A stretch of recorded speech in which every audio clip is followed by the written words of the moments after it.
Hello, everybody, and welcome back to That Milan podcast. Martino Puccio, Matt Santangelo alongside me.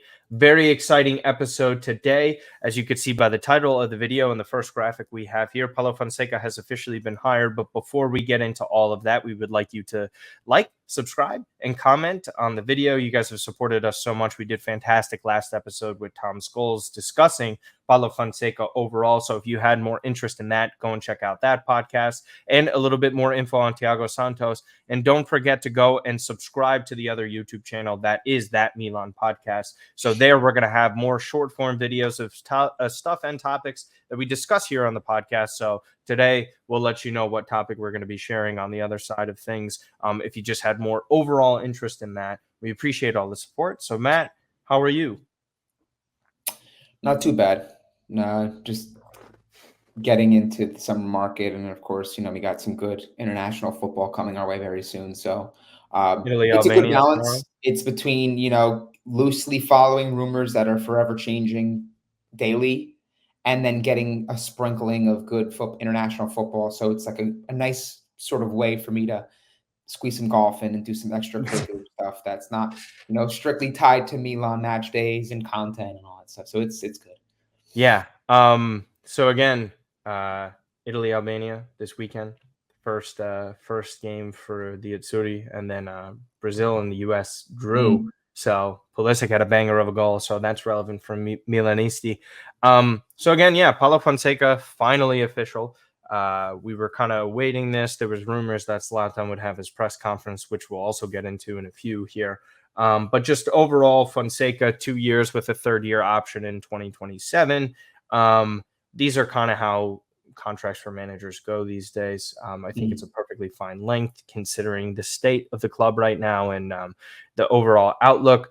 We talk about Fonseca at length. We're not going to spend too much time on him. Again, guys, if you're interested in more of a deeper dive into Fonseca, go and check out the pod with Tom Scholes. It was our last episode.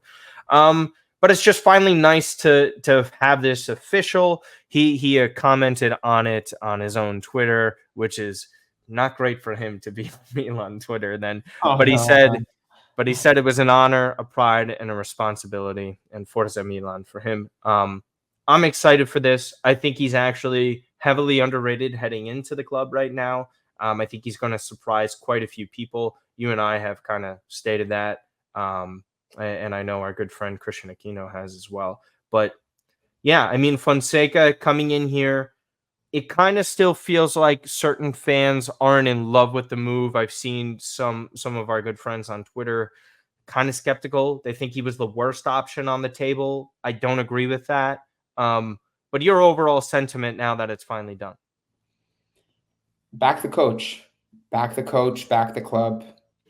That's usually been my sentiments when it comes to new players, when it comes to new coaches, whoever's joining the club, right? Because I think it's mutually beneficial for us to support them, because if we're supporting them and they're doing well, that means the club's doing well. So that's sort of my belief here.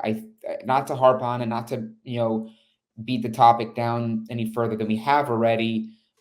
We agree. We wanted Conte, Motta, so Conceição. Those were like our three guys, right? Mm-hmm. And then Fonseca came in. There was Lopetegui, and it's Fonseca. Fonseca's the coach.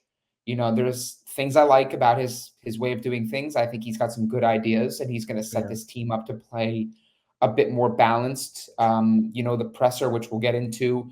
Ibrahimovic's comments said they want to play a more aggressive style of offensive football, but they want to be able to defend better. And that's a big point of emphasis with this team, because Milan, for some of the good things they did last year, they were far too prone to making mistakes out the back, not Maignan included. That has to be ironed out. Milan have to get back to playing more balanced football and being a team that can get results, several different ways. And it's interesting too, Martino, is that for years, or prior to last year, really, if you want to, or the year before, Milan were a team that, created a lot of chances, maybe didn't score that many goals, but at sometimes looked pretty decent defensively. And then last year, what do? We get Pulisic, who scores goals, Leao, Giroud, and we get pretty good offensive production, but then our defense is lacking. So if we can get back to playing more balanced football, I think if we can back Fonseca on the market and fill the right areas of need that we've been highlighting and talking about at length, then I think Fonseca could do a good job for us. So guys, just get behind the coach. Paulo Fonseca is the manager for Milan going forward. He's got a couple years to work with this club, and let's back the coach so we can get some good results and head in a positive direction.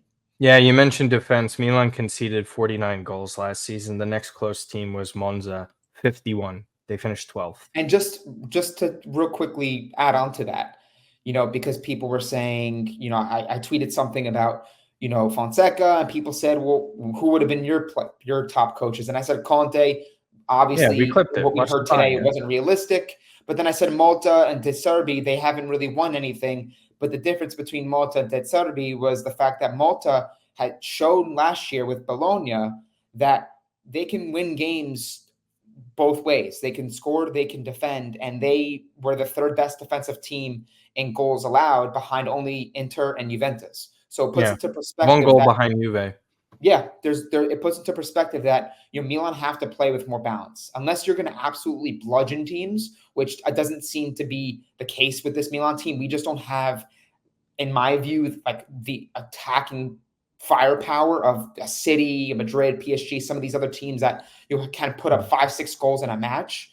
Milan have to play with more balance, and that's how they're going to get to where they want to be, is being a more balanced side. And if you believe in the numbers and you believe in the data, Fonseca's Lille last year in comparison to Stefano Pioli's Milan showed that Milan were a team that did some good things offensively, but lacked that cohesion, lacked that continuity and balance defensively. Whereas with Fonseca's Lille, they showed they can do that with much less resources. Yeah. And again, we've seen that time and time again from him. Milan, no players signed as of yet. Alexis Salamakers did return, but as we've all been kind of eagerly awaiting for the Fonseca hire, we finally get some comments from management executives on a transparent level with Zlatan Ibrahimovic's press conference earlier today. Journalist from Milan TV, Simone Nobolini, I believe, was the one who was interviewing Zlatan in this press conference, asking him a plethora of questions in which he answered and tried to be as transparent as possible. There was a bunch of comments coming from Milan Eye that translated these, where he just came out and said how Paulo Fonseca is the manager of Milan and how he enjoyed his better balance of football. He's a breath of fresh air because, again, as good as Pioli was, a voice gets tiresome within the locker room or dressing room. This happens tons of places across everywhere. Again, like most notably, I could think of in the NBA with Mark Jackson and Steve Kerr. Mark Jackson did a great job of developing the Golden State Warriors. And then, Steve Kerr was a fresh new voice that took them to greater heights. I'm not saying Fonseca is going to create the greatest dynasty in Serie A history. But I think the level of elevation that he could bring within the squad is certainly true. And I think having heard it from Zlatan would help a lot of fans and put them at ease, because if this is a guy who is a known champion, has won everywhere he's been, obviously with this club, with Inter, Juventus, Ajax, PSG, Manchester United, you could just go on and on. This guy knows what a top manager is and who needs to be a top manager at a top club. And if he's saying Paulo Fonseca can be that guy, then we might have to give him the benefit of the doubt, right? Whatever you think with Ferlani, Moncada, and all this situation, I kind of don't think it carries as much weight because a lot of fans have disdain towards them. With Zlatan, I think this helps ease the blow. And this is more of a figurehead that has enough respect and obviously played at the club, is a great champion here. So your overall thoughts on Zlatan in general with this press conference? We'll get into all the little details and stuff, but hearing this, I think is a breath of fresh air, because I think fans needed to hear something like this. I think his presser was important. I think there were several things that gave me a little bit of confidence with the new appointment of coach, of course, with Fonseca, and the sort of outlook and approach to recruitment and the way of setting up this project to be, continuing on that sustainable path and to be competitive for the present and for the future and to win trophies, which, obviously is a main goal for us. I think that, it's interesting because when you see a former player who is so outspoken, who has a really large personality, step into a director role, I think it can be challenging for, him to get his point across and him to be transparent and to say certain things. But when you're working for the club and Jerry brought him in, and he kind of has to toe that line between being what he was as a player and a character in the changing room, but also playing the role of director and saying, hey, like, I'm kind of playing the role of a former player, and I understand what a lot of these guys in the changing room are going through because I played with many of them, but also understanding that he was hired for a reason by Jerry. And if he took on the role, just like Paulo Maldini did years ago, to step into a management role, he's only going to do it if he's going to be able to be part of a winning culture, a winning project. You're not going to get Zlatan in this role moments after he's retired if he truly doesn't believe in his heart that the project is heading in a direction that can bring winning and regain a winning culture. So there was some very encouraging things. I think what he said about Theo, Maignan, and Leao staying with their contracts, we don't need to sell. I think it kind of reiterated that Milan have a really strong financial position. They're in an area where they're not pressed to sell. Now, that doesn't mean they're not going to sell. That's more of a, hey, we don't need to get rid of these players. But if the right offer comes in, obviously they're going to entertain and listen. Exactly what they did with Tonali. They were in a position last year where if they really wanted to, they could have kept Tonali, but I think they understood the big picture and that they needed to fill 5, 6, 7 roles within this team and sort of give it a facelift that it needed, with fresh names in the midfield and top to bottom. So I think that now that Milan made that sacrifice last year, again, I don't think they need to sell. I agree with Zlatan, but I think there, just to kind of put a bow on this, there were a lot of good things he said. I know people are going to say, and I saw the comments. I just wanted to get the perspective of, like, who is speaking seriously in the quote tweets and the comments and who is just kind of trolling. And a lot of it was the same that you'd expect, Martino, where people were like, oh, you want to be serious and win, yet you're hiring Fonseca. So there's always that natural doubt. If it's not the guy that they want as the number one target, they think it's a failure. They think it's going to be a disaster. And I'm a firm believer in saying Fonseca's done some good things. There's some things that, people have reason to doubt, but let's see how it plays out. I think that there's more, like I said, I think there's more to like about Fonseca than to dislike. I think he toes that line between being a very professional, buttoned up type of guy. He's going to say the right things. I think he's going to get the respect of his players, and we're going to play a pretty good brand of football, provided we get him the guys he needs. So I think it was a good presser, and I think fans should be a little bit more positive, frankly, than I have seen. Although, again, we're always going to be comparing who we hire and who we bring in, against our contemporaries, right? We see Conte's at Napoli. Oh, they're going after Buongiorno and this guy and that guy, and then you go, whoa, Juventus got Mota, they're going after Calafiori and Rodrigo. Look at all these guys, and now people are going to compare their timeline and their market and their acquisitions to them and say, that's not enough. We're not going to be on that same level. So I think that people need to pump the brakes.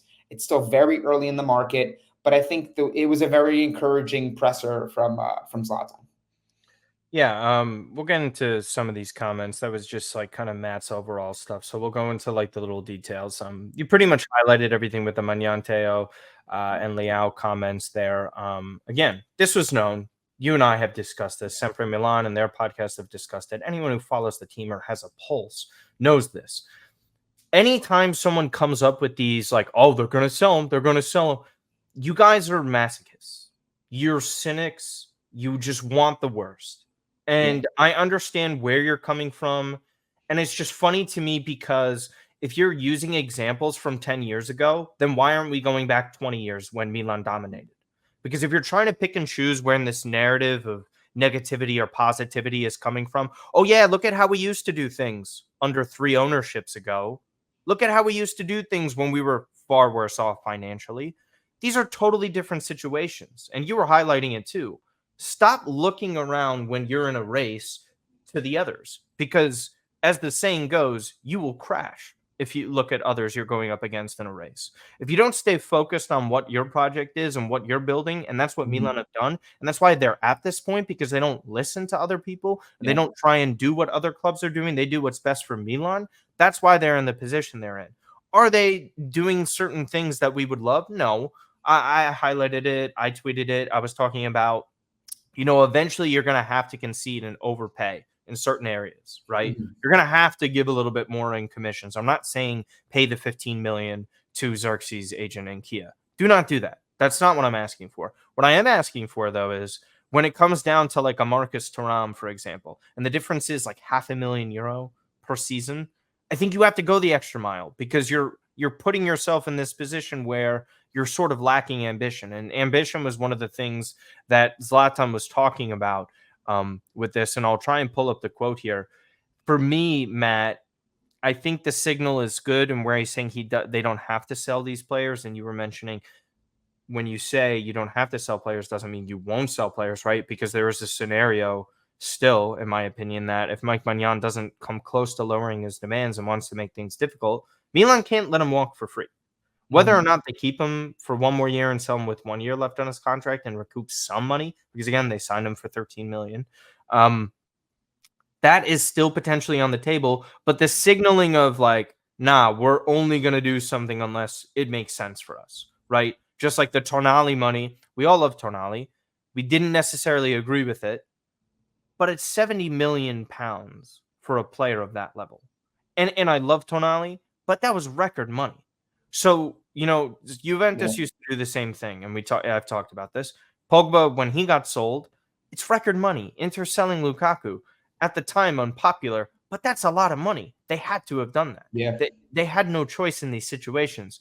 All these clubs do it, right? Real Madrid, like, let's be honest, they sold one of the greatest players of all time for 100 million. They knew it had to be done.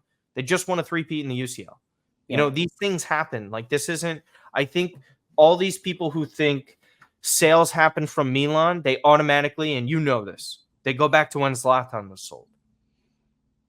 Right? Isn't that everything that everyone has in the back of their minds? Oh, great. The second we sell a top player like this, we're back in the Banta era. That's everybody's mind and where that wanders. I'm just saying, take it from the guy who was pissed off when he was sold that they don't have to sell players and they want to keep the players. Yeah. Otherwise, he's the biggest hypocrite of all time. Yeah. Right? And I think there's also, too, it's like interesting, right? Because I always try to kind of, we have a pretty big American audience here, too, of Milan fans. Majority of you are. Tune in. And, I'm a Red Sox fan living in New Jersey, New York area, right? So I draw the parallel between, when they traded Mookie Betts, they offered him a ton of money, and he was like, I want more. And they're like, at some point, like, we can't do that. That's an offer that we can't simply match. They traded him. The players they got back were not enough. They didn't produce. It didn't pan out. And now the Red Sox are they're the fourth or fifth best team in that division. And they're a big franchise. Historically, they've won a ton in the past 2 decades. And one of the 5 most important teams in Major League Baseball. Exactly, right? So I think that if we saw that Milan were, in comparison, to what they did in 2012, where, man, they're selling Thiago Silva and Ibrahimovic, and then that was the beginning of a really bad spell in one of the darkest periods in club history, then I can see fans having reason to be doubting and sounding the alarms. It's not that case. Yeah, it's strictly it could be a business decision. Every player has their evaluation. Every player has their evaluation. You go into a new job interview, right, and saying, "Hey, I'm good. And they're like, how does an extra 40 grand sound?" Yeah, you're gonna think about it. You're gonna pause. And you're gonna consider it. This happens in sports all the time. As the money has gone up in this sport, all the conversations are there. Look at all the players tempted to go to the Saudi Pro League. Oh, players that are 24, 25 that could have went and played at top clubs in Europe, they went for the Saudi money. Look at Gabriel Vega. Was ready to go to Napoli. Here we go, Fabrizio Romano. All of a sudden, Saudi club comes in, gives him this outrageous offer. He's playing in the Saudi Pro League. So I think that people need to kind of have a little bit more of a broader insight and open their eyes a little bit to the fact that this is the current model and landscape of the sport. And if Milan give him a favorable offer, Maignan, and it's 7 million a year, and they're going to make him a cornerstone player, they're going to make him one of the 4 main players at this club, and he's like, I want 10 to 12 million. Are you really going to say we're not going to accept an offer because you're not going to do it? It's going to cripple you. Milan could take that money. They can get another goalkeeper. They believe in their scouting. They believe in Moncada. They believe in the guys in charge of recruitment to go out there and get an optimal player. Who would have thought? Everyone thought it was doom and gloom when we let Gigio Donnarumma walk for free. How can you let him leave for free? And I'm not saying that we should have let the guy leave for free. Yeah. But did anybody in that moment, and when you look back at it, think at the time, man, we let Gigio walk for free, a generational talent, Italy's captain? How we can't recover from this. We're not in a great financial situation. We only went out there and got Mike Maignan, and we won a title with him as the best goalkeeper in Serie A and one of the best in Europe. So I think that people need to kind of have that sort of thought process. Is if you start seeing 4 of our main guys get sold, then I think there's reason to be concerned. But I think that it's pretty obvious when you've seen Mike Maignan this year, and we've seen players in past years at certain clubs, when you kind of sense that it's like, all right, if he's not committing, if there's injuries, and a good offer comes in, you're going to tell me with honesty that you're just not doing that. You're not doing that deal. I said I would do it for over 60 easily. If you get like 60 plus bonuses and the guy's not willing to come down, and you can go in and get a 20 million rated keeper, and someone who's a little bit younger, a little bit steady. I mean, look what Juventus is doing, guys. Not to make comparisons, because I said not to compare, but they're getting rid of Szczesny. They're getting Di Gregorio, who's a starter for Monza, and he's going to be their first choice keeper at Juventus in the Champions League. That's a huge step up for him. But Di Gregorio is a good goalkeeper. We saw what Atalanta did, right? They get in Juan Musso from Udinese. They got Karnasaki as their guy. Now he's their starter. They have 2 good goalkeepers. So I trust the management to get players in for good value. Rarely are we seeing our management overpay. So I think that people need to just kind of be a little bit more understanding of the market and player valuations and be realistic. If you want value, if you want the project to continue to stay its course, there's no players off the table. That's just the nature of the sport. Yeah, I think people are just a little too crazy with it. I just really want to discuss Zlatan's comments regarding Jerry Cardinal, because it kind of piggybacks off of what we were just saying here. I knew Cardinal in person. We speak the same language and thoughts. Jerry is a winner. He wants to do things in his own way with strong ambition. It's a winning project, not just for the present, but for the future. He wants to do it. This was translated poorly. He wants to do it in the smart way. He has great ambitions. Again, here's the thing. Either you're calling Zlatan a liar or you just disagree with him. Because it's one of the two things if you don't think Jerry is ambitious.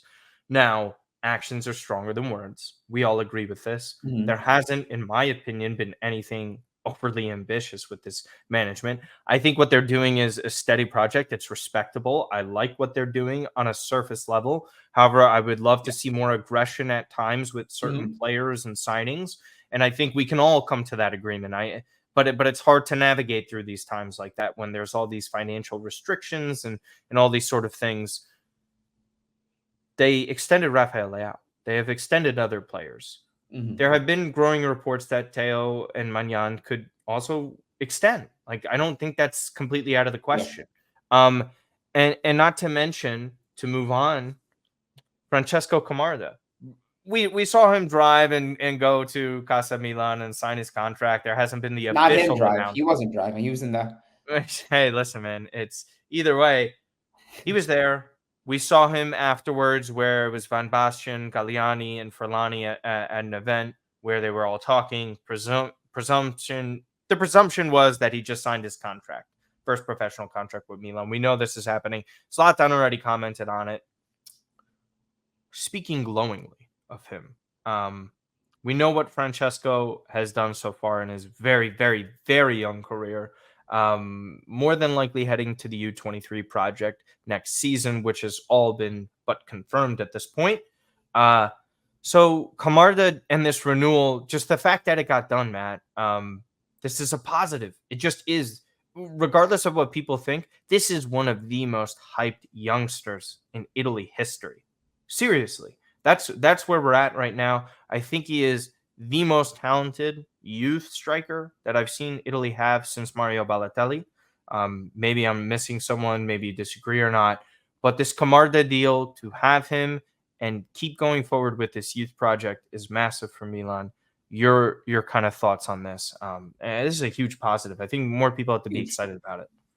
Huge positive. I mean, I think, you know, when you look at the most sought after, highly rated, you know, most talked about youngsters that haven't really played first team football consistently. I'm not talking the 18, 19-year-olds that have been playing, you know, first team football for years now, or at least a year. I'm talking players that are in that 16 to 17-year-old where we're seeing players of their age make massive exponential leaps and make an impact at the first team level. Besides Endrick going to Real Madrid, is there a 16, 17-year-old prospect with more buzz, hype, and excitement around his name than Francesco Camarda at this point? I mean, I know we're talking That hasn't Endrick debuted is in going Europe. from Yeah. Brazil to Real Madrid, the biggest club in world You're saying football. who hasn't debuted, correct? Well, Like, because I guess hasn't I'm just debuted. saying because Lamine Yamal. That's the Lamine only thing. Yamal. That's Well, what I'm saying, I'm saying who hasn't played yeah. That's first what I was team asking. football. Yeah, who Right, hasn't? because Yeah, okay. Lamal played a ton this year for Barcelona, He's probably too gonna get run much into the for ground. Barcelona. And the same thing with Endrick. Yeah. But like, you're talking about another 16-year-old who's coming up, where I'm not saying that he's going to be as good as those players, because ultimately he still has to prove himself at much higher level with much stronger competition.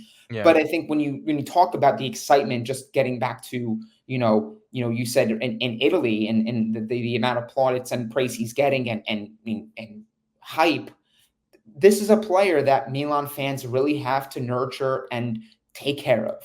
They got him a brand new contract. For those who are unaware, player this young, you can't sign more than 3-year contracts. I think otherwise they probably would have signed him to a 4 or 5-year deal at that point. So this is going to take him till 2027. And at that point, he's going to be 19, 20. And now you're thinking long term, we might have something here. Not only for Milan at the club level, but for Italy going forward.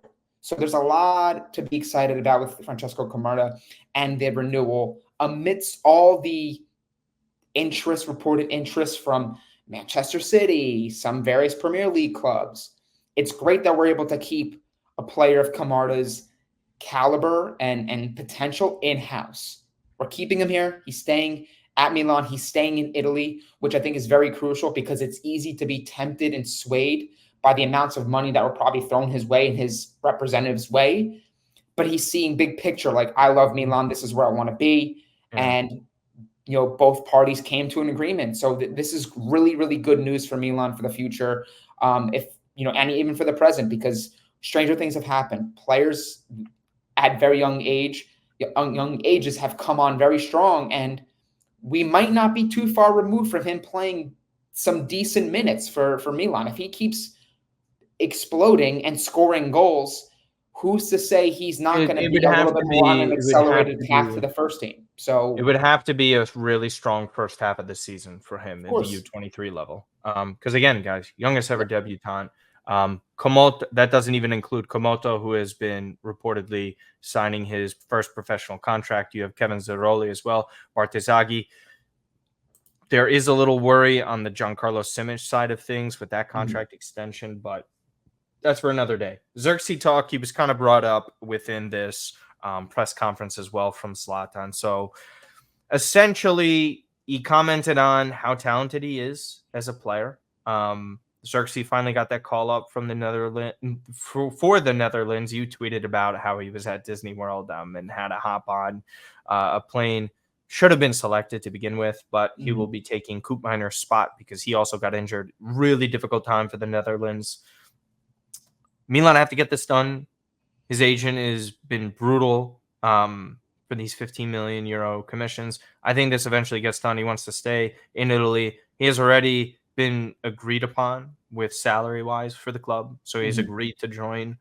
The fee has been already supposed to be triggered. It's just down to these stupid agent commissions. I don't really want to get into that at length, but on a scale of 1 to 10 for you at this point, you think this gets done? I would assume these commissions get lowered by a substantial amount. I don't think they're paying 15. I don't even think they'll pay 10 million. And if they don't, I'm not even going to get mad at the club for not doing that. It will be frustrating, and I think people will get very angry. But I think where this is at right now, Arsenal are not going to be in on him. I don't see Manchester United jumping into the. If they do, then United are just. It's more of the same with them. Their project doesn't make too much sense. But again, Zirkzee talk, speaking glowingly of him, you don't do that unless you kind of think you're a lot closer to things. Yeah. Usually directors, coaches, when asked about certain players, even Ancelotti, when he was, pressured and pressed on Kylian Mbappe, he said, we only talk about players that are on our team. So for Zlatan to speak so vividly that like, oh, we like Zirkzee, we're looking at like, he was pretty open in just kind of confirming what we all knew to be true was that Milan really like Zirkzee and they're after him and they are in talks. But getting back to your question, like on a scale of 1 to 10, I think it's actually a 7. I think that what the key thing here is it's the release clause. So it's not like they're going to have to get into this huge negotiation for fee, and there's some potential that they get just strictly outbid for the fee. It's not like a CDK situation or when a player's like, hey, we have to give us the most money or we'll go elsewhere. Yeah. Milan have been pretty upfront from reports from Fabrizio Romano and many main sources that they're going to trigger the clause. The player wants to come to Milan. He's going to get a pretty good wage, a substantial wage increase from what he's currently getting. It's going to be probably 4.5, 5 million net per season, which is really good. So I think that when you have a player who's keen on the move and his willingness is there, the club is saying, we want to trigger the clause. We want him. I think the will of the player is going to say a lot.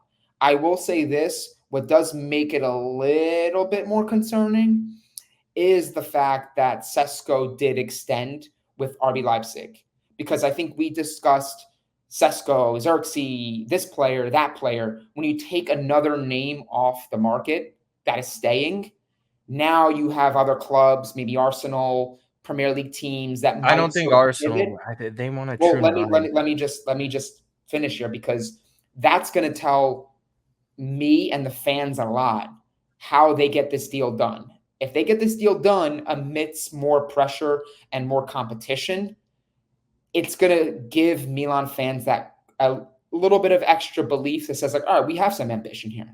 We're beating top clubs to a top young player in a very desirable and difficult position to fill, and we're able to bring that player in, and he's able to buy into the project. So I think that Zirkzee he's the first domino to fall. We're going to be linked with players all over the pitch, defense, in the midfield, wherever. Zirkzee is the first player that Milan have to bring in, because that's going to set the tone for the rest of the market. You get your coach, you get your top forward. Now you can start a kind of wheel and deal. CDK, which we're going to talk about, is going to Atalanta. So now you got money coming in there. We know what's going to happen with the money. Now that kind of sets the tone for the market. So Zirkzee, again, in my view, is the first domino that needs to fall for Milan to get the market going. Yeah, well, Zlatan mentioned that in the press conference as well, as the number one priority is the number 9. Yeah. I think the main beneficial key factor here is Zirkzee is not a true 9, like most clubs are searching. Yeah. And those clubs that are searching for a true 9 also have more money to pay for those 9s. With Milan, I think he'll be more of a false 9 type. It's different. Again, we've talked about him, but we'll see what happens. I think eventually they're going to have to do this, because I don't see any club agreeing to pay 15 million. I think Kia is trying to use whatever leverage he thinks he has in this situation to try and get as much money as possible.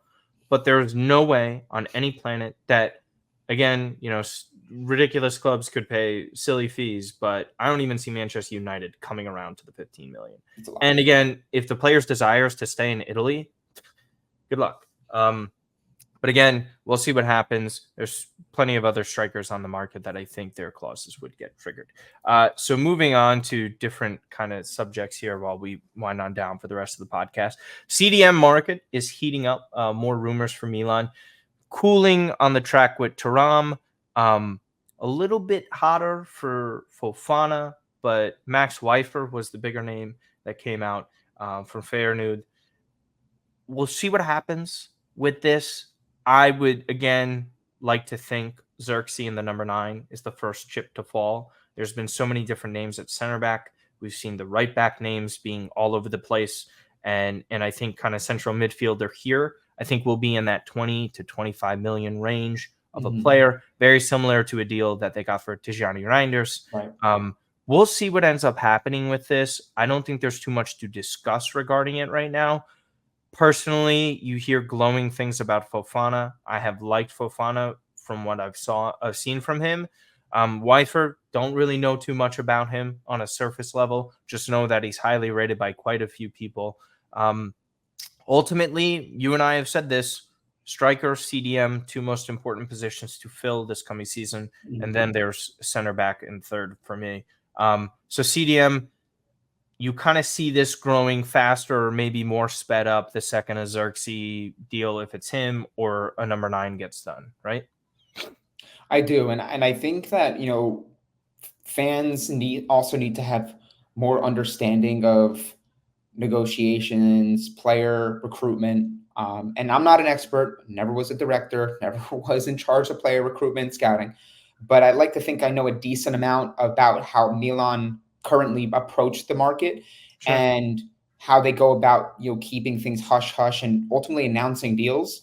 I mean, look how quickly last year, out of nowhere, it was, oh yeah, here comes Chukwueze, and then like a day later, here we go, Noah Okafor's coming to Milan. So just because Milan were really hot on the track for Zirkzee doesn't mean they can't multitask, guys. Doesn't mean they can't be moving in on another player as well. What are we doing here? Respectfully to everyone who says, why aren't we hearing anything about central defensive midfield players? Because I tweeted about Zirkzee and everyone was like, yeah, but we need center backs. We need right backs. Guys, just because they're making a phone call for Zirkzee and speaking to his agent and trying to work that commission down, you don't think they're trying to get stuff done? And they think they hang up the phone and just sit like this, doing nothing all day? They're just like, okay, now we're going to wait for Zirkzee to see and give us his answer. No, guys. We saw what we saw last summer. We got Chukwueze in. We were working on Pulisic. No Okafor. Okafor came quickly.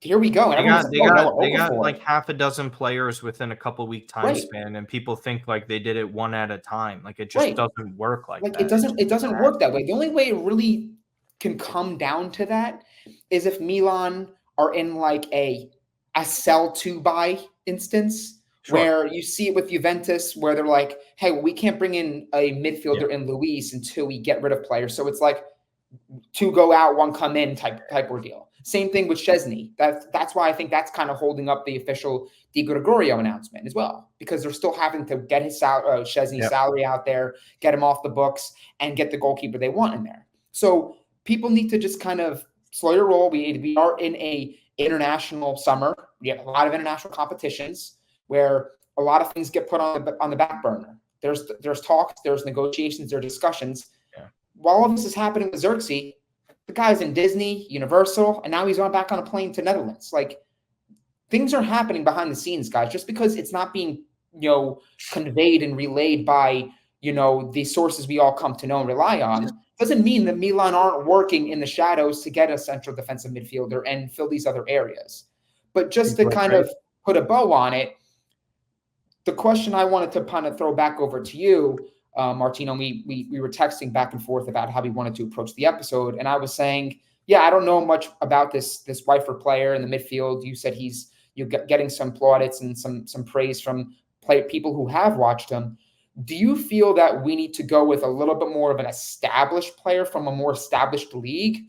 Or are you more comfortable with us going for a player that, is young, has some things to work on, but there's upside there in many ways like the Musa? Or do you feel more comfortable with us going towards someone like a Fofana, who is 25, 26, I think, comes with a background from Monaco. Cesc Fabregas said that he really likes Fofana. He supposedly is going to Milan. Which way do you feel we should go? And ultimately, which way do you think we will go in addressing this area? I think that Milan are going to go for whatever checks off the most boxes. Yeah. I don't care about league.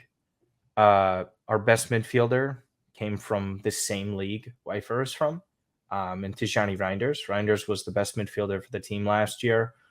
It's all about price. I do prefer Fofana out of everybody. I think he has the most upside. Weifer, I truly don't know personally, but he played for a second place team in Holland, and he did a really nice job there from everybody commenting on it. It has to check off the boxes of how many years can he afford at Milan? You know, like is it like a 5 or plus, right? Sort of stay. There's Premier League interest with Fofana. I think Fofana is more of a hot commodity with that 1 year left on his deal. And France is sort of like the secret's out, right? On France is that you have to poach the league in order to get great talent. Holland and Portugal, sure, people go and get talents from there, but we know how inflated those prices are. In France, not so much the case. I think Milan have to be aggressive with this, and I think they could be aggressive in this sort of window. It's harder to be aggressive when players cost double the amount, like a Zirkzee, right? You can't be as aggressive because that is a huge fee for Milan. Whereas 20 to 25, you know, the distance between a club and them is like 1 to 2 million. They're going to be more aggressive. They don't have many options still. I think if they go in for a player, it'll be like 140 million euro player, like a Zirkzee, and the rest could be upwards of 30 million, if that. I think you're going to see something like that. There also needs to be more sales with Milan because the only guaranteed sale right now is CDK. Salamakers is coming back because Vincenzo Italiano did not want him. So they're going to have to offload him. Pobega, Colombo, Maldini is another one. There's quite a few players that need to see their way out. So I think that kind of falls in line with it. But ultimately, I don't anticipate Milan spending over 28 million euro or so for a defensive midfielder, which is a great number. I think anywhere between 20 to 28 million, there's plenty of talents out there that you can not only grab at that number that are already proven, because these players are pretty much proven at this point. They're not more unknown. Like Musa had experience, but he's not as proven of a player. He's more of an upside type of signing compared to a Reinders, who's in his mid-20s. And again, Zlatan in his press conference highlighted they want to go younger. They're going to be a younger team. We'll see with that. I ultimately think they're going to get an experienced player in their mid-20s. I don't think they're going to get somebody that's like a 20, 21-year-old. I think, again, only that happens if it's very opportunistic. If there's this sort of not mercurial type of talent, but like a super high upside player that's available for a relatively good fee, and Milan have some money left over and they were like, you know what? Opportunity cost, the door. Almost kind of like with Okafor, in a way that PSG did it with Verratti, where it was like, hey, this guy's got upside, like 12 million, like we'll just bring him in. Yeah, like, I do. You see, like I get what you're saying, but PSG, like something like that, where I'm trying to think of another example where teams just kind of have to poach or just pay, even to an extent what Juve did with Vlahovic and Chiesa. I'm not saying that price, but just where the upside there is, you're kind of like 20, or like I think when Chiesa signed, he was 22, 23, but Vlahovic was like 20, 21. So right then they were like, okay, we have to beat them to the market. Like last year, for example, we know what the pipeline was with Sesko and Leipzig, right? Like the guy is going there. The time to buy Sesko was when he was leaving Salzburg, not when he's leaving Leipzig. For a club like Milan, for example, right? Premier League, you can buy the guy anytime you want because you have Premier League money. For a club like Milan right now, you have to buy before that initial explosion. That's why they're going with Zirkzee before he gets to the Champions League. God knows what's going to happen with this. But you can't wait for him to explode. You got to get him before he does explode.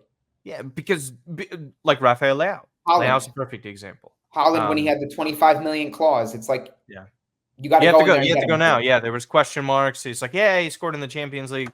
But Salzburg at that time was relatively unknown with talents. Like they knew what that Red Bull system was. Leipzig had tons of success over there, but they're like, Salzburg? This is an Austrian league. How do they translate? And then Erling Haaland's Erling Haaland. You have Sesko now. You have Noah Okafor.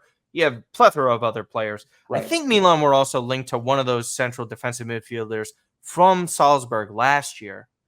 So I wouldn't be ultimately shocked if they circle back around on that name. I totally forgot his name, but highly touted. I think he was a Norwegian talent. Could be wrong. But anyways, heading on to the final topic of the day. We knew this would happen. CDK officially off to Atalanta. All reports confirmed. 10% sell-on clause has been removed. We have the information from Nico Skira here on the bottom. Atalanta is going to trigger that deal. The bonuses should have been up to around 27 million. They have been worked down to 22 plus 2 in bonuses, so 24 overall. Milan had to cut their losses. He shined for Atalanta last year. Great deal for them. Not so great deal for Milan, but they get some of that money back. And amortization wise, I think they still make out okay with this sort of deal, similar to Paqueta, Piontek, where you had to just cut your losses. For Milan, this had to be done. Unfortunately, I was a year too late on everything, but ultimately, right at the end of the day, listen, Milan need money for the market. He had no future here with this team. You have to take what you can get. Don't love it. Don't love it. Don't get me wrong. But ultimately, CDK sees the door. Your thoughts on this as a fiscal thing? We've already discussed CDK at length and what his tenure was here. Yeah, I mean, you don't really have much pull in these sort of instances where you kind of drop the ball, and it's not just only on Milan and how they handled him. I think also the player, at the end of the day, could have done much more in his first year to produce. But it's a fit thing, and as soon as he went to Atalanta, got under Gasparini, he put him in an ideal position, in positions he's comfortable to succeed. I think you kind of understood that, okay, his time at Milan was short-lived and it was done. For everyone saying, we should call CDK back and play him, you and I know, everyone knows that was not happening. It's kind of, there's the wound, the scar, it's there already. He ain't going to go back to a club where he just simply didn't play well and sort of cause further detriment to his career. He credit to him. He said, what, I can play in Italy. Believed in Gasparini, believed in Atalanta's way of doing things and the way Gasparini sets up his younger players to produce. And he had a really good bounce back year. And just strictly as a fan of the player, because I was really happy when we did bring him in, I'm excited for him. I'm excited for him to get that sort of part of his career out of the way. There's no attachment to Milan anymore. Milan can move on, take the money that they're getting from him. It's one of those things where, look, you can't look back on it too much. This is sort of the price you pay with young players, but not all going to pan out. More times than not, the younger recruited players we brought in have done well for us, and CDK just wasn't one of those, and that's okay. Yeah. I applaud Milan going after a player that was sought after like CDK was, but he was never coming back. Milan, take the money, put it into, just as you mentioned, maybe it's a central defensive midfielder, maybe it goes towards a right back or a central defender, and you move on. Yeah. Ultimately, I think this just helps boost the budget, and Milan aren't always going to get players that they can, kind of have a surplus in money for. If you think about it, and I've mentioned this a couple of times as we wind on down here, the money that Milan are going to be making from players this summer didn't even contribute to the team last year. So, in my opinion, that's a plus. The only negative was it just didn't work out at Milan, and I think he'll have a fruitful career. So best of luck to him. Hopefully he just drops stinkers against Milan in the future. But again, overall, relatively positive week from Milan, all things considered.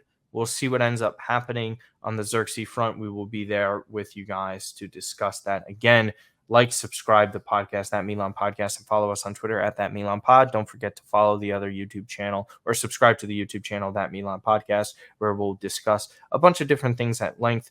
Very topical selection, but the pod will be living on here, and the audio is, as usual, Spotify, iTunes, wherever you get your audio platforms for podcasts. Again, Matt, you guys can go and follow him there, as I have on the bottom. Any other interesting future projects or stuff like that you want to talk about before we head out?